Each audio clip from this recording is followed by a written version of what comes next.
Assalamualaikum warahmatullahi wabarakatuh. Salam SHMH, Sinau Hukum, Melek Hukum. Pemirsa SHMH yang saya hormati, silakan sambil bersantai, bercengkrama bersama keluarga, menyalakan channel SHMH sehingga suasana tambah rileks, tambah santai, namun di sisi lain dapat mengetahui atau bertambahnya ilmu hukum, khususnya terkait KUHP baru. Yang akan saya sampaikan kali ini, kalau sesuai dengan ingatan saya, dengan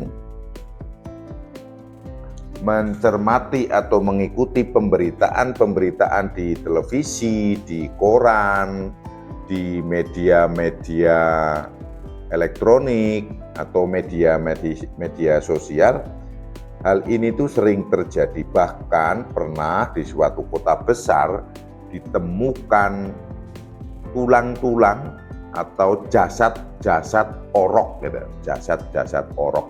Orok itu bayi yang masih di dalam kandungan.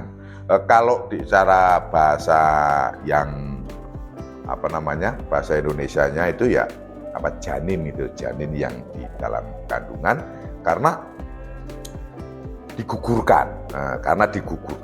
Karena ada aborsi. Aborsi ini adalah aborsi yang dilakukan secara melawan hukum. Apakah ada sih aborsi yang dilakukan tidak melawan hukum? Diatur di dalam peraturan perundang-undangan yang lain, ada yang menyatakan bisa, namun demikian persyaratannya sangat ketat. Salah satunya adalah untuk menyelamatkan jiwa atau nyawa ibunya. Itu salah satunya. Namun saya tidak akan membahas itu lebih banyak, ini sekelumit saja, tidak bisa detail. Namun yang ini adalah aborsi yang dilakukan secara ilegal. Nah, bahwa Indonesia itu jelas sesuai dengan Undang-Undang Dasar 1945 itu melindungi segenap tumpah darah Indonesia. Melindungi juga seluruh warga negara Republik Indonesia. Siapapun, dimanapun. Dan ini istimewa termasuk warga negara Indonesia yang masih di dalam kandungan. Nah, kan gitu. Karena apa? Ya jelas, hal itu kan pertama, kalau secara agama jelas, itu tidak boleh, tidak diperbolehkan oleh agama. Secara keyakinan saya, yaitu berdosa. Namun, secara hukum itu jelas masuk pembunuhan. Karena kan janin itu hidup, maka sangat istimewa. Di dalam KUHP baru ini, di pasal 251 menyebutkan hal-hal sebagai berikut. Nah, hal yang saya sampaikan itu saat ini berkait dengan pasal 251 KUHP baru. Ayat 1, setiap orang yang memberi obat atau meminta seorang perempuan untuk menggunakan obat dengan memberitahukan atau menimbulkan harapan bahwa obat tersebut dapat mengakibatnya gugurnya kandungan, dipidana dengan pidana penjara paling lama 4 tahun atau pidana denda paling banyak kategori 4. Nah, di sini tokohnya ini hanya yang memberi. Pasal 251 ini tidak atau belum membahas si perempuan yang mengandung itu. Jadi unsurnya orang yang memberikan obat, dan obat ini harus bentuknya obat. Atau orang meminta seseorang perempuan untuk menggunakan, ini obat tolong kamu gunakan, kan gitu. Kalau ini kamu gunakan, kan ada unsur dengan memberitahukan kan ini kan. Kalau ini kamu gunakan, kalau ini kamu makan, kalau ini kamu minum, kamu bisa menggugurkan kandunganmu. Nah, kan kayak begitu unsurnya. Atau setidaknya begini, ini obat kamu minum, yes, untuk usahalah, siapa tahu nanti hasilnya bisa untuk menggugurkan kandunganmu. Nah, ini kan menimbulkan harapan. Harapan apa? Harapan obat tersebut dapat menggugurkan kandungan si perempuan ini. Nah, ini yang dihukum yang memberikan. Kan unsurnya jelas ini kan, setiap orang yang memberi obat, kan gitu. Nah, bagaimana dengan si perempuan yang diberi?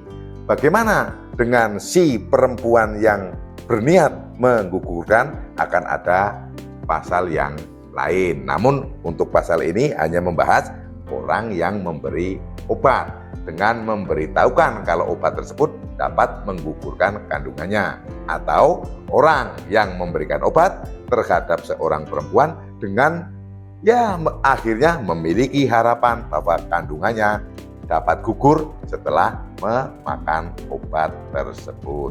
Pidananya paling lama 4 tahun atau pidana denda paling banyak kategori 4. Ayat 2, jika setiap orang sebagaimana dimaksud pada ayat 1 melakukan perbuatan tersebut dalam menjalankan profesinya, dapat dijatuhi pidana tambahan berupa pencabutan hak sebagaimana dimaksud dalam pasal 86 huruf F KUHP. Kalau yang memberikan obat, yang menyuruh dan memberikan harapan kalau obat itu dapat menggugurkan kandungan seseorang, dan orang yang memberi itu adalah memiliki profesi terkait dengan bidang kesehatan kandung mengandung ini, misalnya bidan, dokter, perawat, kan dia memiliki profesi kan.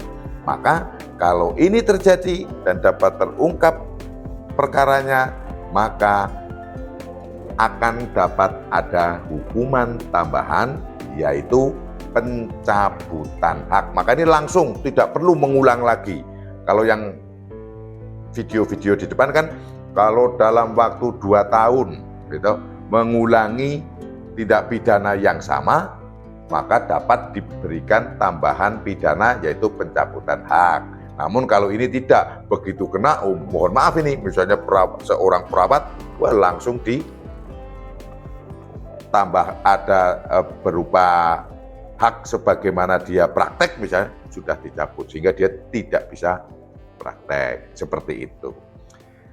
Dan saya pikir pasal ini sangat bagus sehingga untuk menegakkan hukum, menegakkan etik ya, sehingga orang-orang itu baik yang memiliki profesi di dalam bidang kesehatan ataupun orang-orang yang di luar profesi kesehatan dan siapapun juga itu tidak mudah menyampaikan kepada seseorang yang mengandung, kemudian memberikan obat atau meminta orang itu untuk menggunakan obat itu. Nah, saya pikir itu tidak bagus karena pasti efeknya itu selain dosa, secara hukum itu jelas merupakan pembunuhan.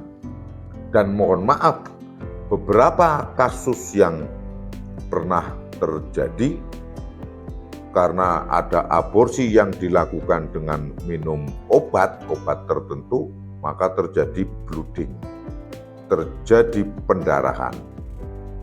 Dan pada saat itu yang setahu saya terjadi, akhirnya ada informasi atau keterangan dari dokter bahwa saya tidak tahu saat ini, namun kalau dulu-dulu itu dokter itu menjelaskan begini, bahwa blooding itu adalah suatu kejadian yang terkait dengan kesehatan yang tidak ada obat.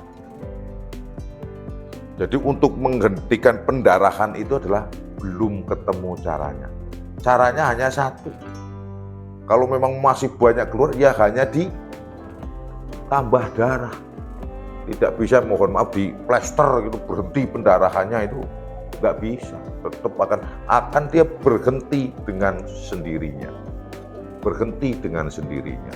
Sehingga proses untuk penyelamatan pasien ini hanya transfusi darah, menambah darah.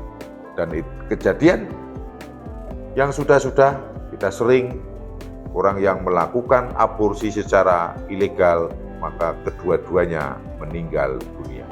Janinnya meninggal dunia, si ibu juga meninggal dunia. Pemirsa SHMH, saya pikir apa yang kita bahas ini penting untuk kita semua, maka jangan sampai melakukan pengguguran kandungan. Dan itu dosa, dan itu merupakan tindakan pembunuhan. Dan yang paling penting, ya jangan sampai ada yang mengandung yang nggak jelas. Pasti kalau tidak mengandung, ngapain menggugurkan? Ya kan? Itu yang paling utama. Mari kita mencegah hal-hal keburukan kepada generasi muda kita bersama-sama, dan semoga kita bisa. Atas salah yang saya sampaikan, mohon maaf. Dan yang belum subscribe, dipersilahkan subscribe untuk mendukung channel SHMH. Semoga bermanfaat. Salam SHMH, sinau hukum, melek hukum. Wassalamualaikum warahmatullahi wabarakatuh. Terima kasih.